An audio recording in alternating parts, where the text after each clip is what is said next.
So almost exactly 3 years ago today, this happened.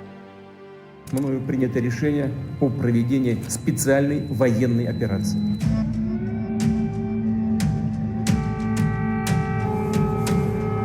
Putin called this a special military operation, but it's clear this is a full-scale invasion. It started before dawn. Ukraine woke to explosions around the capital, Kiev. It was the same across the country. These pictures from Kharkiv in the east. Enormous blasts, also in the city of Dnipro.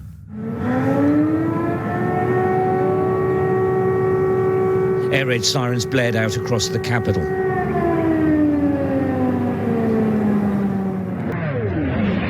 It was unprovoked, but this is what Russian President Vladimir Putin unleashed on Ukraine as the sun came up this morning.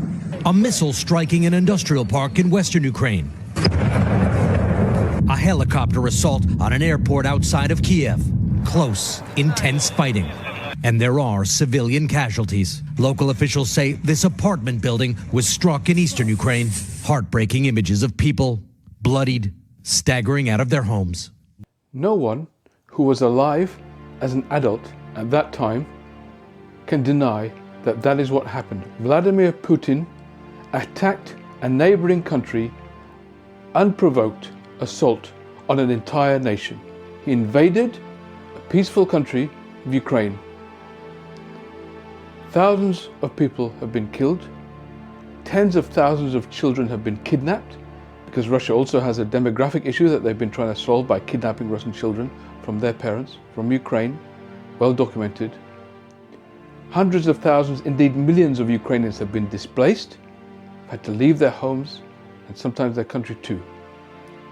And that was all caused by the aggressor, who was Vladimir Putin and Russia. It was their war, their invasion, they started it. They could have stopped it at any time and still can any time they want to. But then Trump said this. But the president was asked specifically about that just a short time ago at his Mar-a-Lago resort. He fired back at Zelensky, suggesting that he could have stopped the war 3 years ago. I think I have the power to end this war, and I think it's going very well. But today I heard, oh, well, we weren't invited. Well, you've been there for 3 years. You should have ended it 3 years. You should have never started it. You could have made a deal. You could have made a deal. You should have never started, of course. Well, that is not just a misstatement of history, of course. Russia invaded Ukraine, as we all saw and witnessed 3 years ago, nearly to this date. So essentially, what we're seeing here is that Trump has turned the American government into a mouthpiece of Russia. The American government has become an outsourced department of the Russian state. Because what he is saying, both in that clip and subsequently in other posts in Truth Social and other social media platforms, is word for word the exact propaganda that comes out of Russia.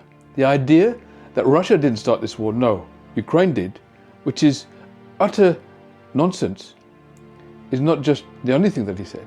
He's also said that Zelensky is a dictator. He was democratically elected.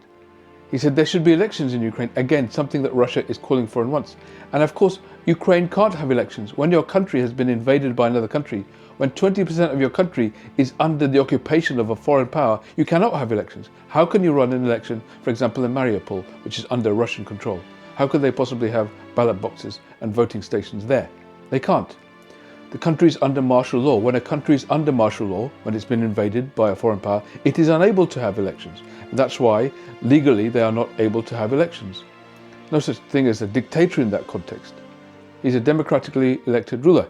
Trump said, another Russian talking point, Zelensky only has 4% popularity. Utterly untrue. Zelensky's latest opinion polls suggest that his popularity is around 57%. Way higher than Trump's, by the way. Again, a complete untruth, but where did that untruth come from? It came directly from Moscow, from the Kremlin, from Russian propaganda.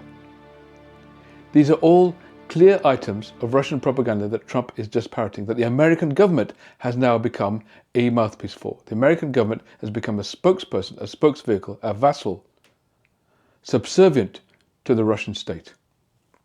A complete turnaround of events. There's not America first anymore. Now at least we know what America first means, because what America first turns out to mean is actually Russia first. He is absolutely parroting Kremlin propaganda lines or propaganda lies, whatever you prefer. And that is incredible. That is not a moment for worrying about hyperbole. That the President of the United States of America is peddling Kremlin pro-Putin propaganda. It's extraordinary. Now we cannot overestimate the extent of the total destruction to the world order that this has caused. You see, America has built itself a reputation over decades. Ever since Pearl Harbor, America changed and decided to engage with the world and built up a series of alliances through its military power, through its economic power, through soft power, to try to engage with the rest of the world, provide security guarantees, provide support, and engage in trading with the rest of the world. Engage in alliances, create institutions with the whole world. America was an ally that countries around the world could depend on. That has gone. If you're a country like Poland or Turkey or Great Britain, where I am right now, whichever country you're in, the leaders of that country are going to realize we can no longer depend on American friendship. We can no longer depend on any partnership with the USA. Because America has not only, it's not just withdrawn from the world stage, that would have been perhaps acceptable. But what they've done is they've turned themselves into an instrument of the Russian government. So they've gone to the other side. The government that is basically run by gangsters, that has been flouting international law, invading innocent countries and peaceful people, and murdering tens of thousands of people at their whim. They have now flipped and joined that side. And if America is capable of doing that right now, then we can never ever trust them again, because Trump was duly elected through a legitimate election. It wasn't like 2016 when he lost the popular vote and so we could have said that was a bit of an anomaly. No, he won the popular vote and he won every single swing state. He won a free and fair legitimate election. So that could happen again. When countries make treaties with each other, they make it on the basis that these treaties are maintained by that country through thick and thin, regardless of whoever's in power. Trump has trampled all over that, because what he has proved is that America is an unreliable ally. At any point, Trump or somebody like him can be put into office, and all agreements, all assumptions can be destroyed overnight. In such a way that it's not just about withdrawing from the treaties you had, it's about going over to the other side, the side that actually is on the side of dictatorship, on the side of aggression to other countries. The New World Order was based on alliances in order to keep the peace. That has been destroyed. America's leadership of the world has been extinguished, literally, overnight. So as a psychiatrist and someone who's politically active, and also write a lot about politics and philosophy and other things, I'm going to be producing videos like this in the long run for some time now, and you'll really help get these videos out to other people by liking and subscribing. So if you can like and subscribe, what will happen is that it will help us with the algorithms on YouTube and bring these videos to more and more people. Would really appreciate this and keep us talking together, building awareness, building an understanding about what's really happening and what we can do to make a change and make things better and turn this story around. Thank you.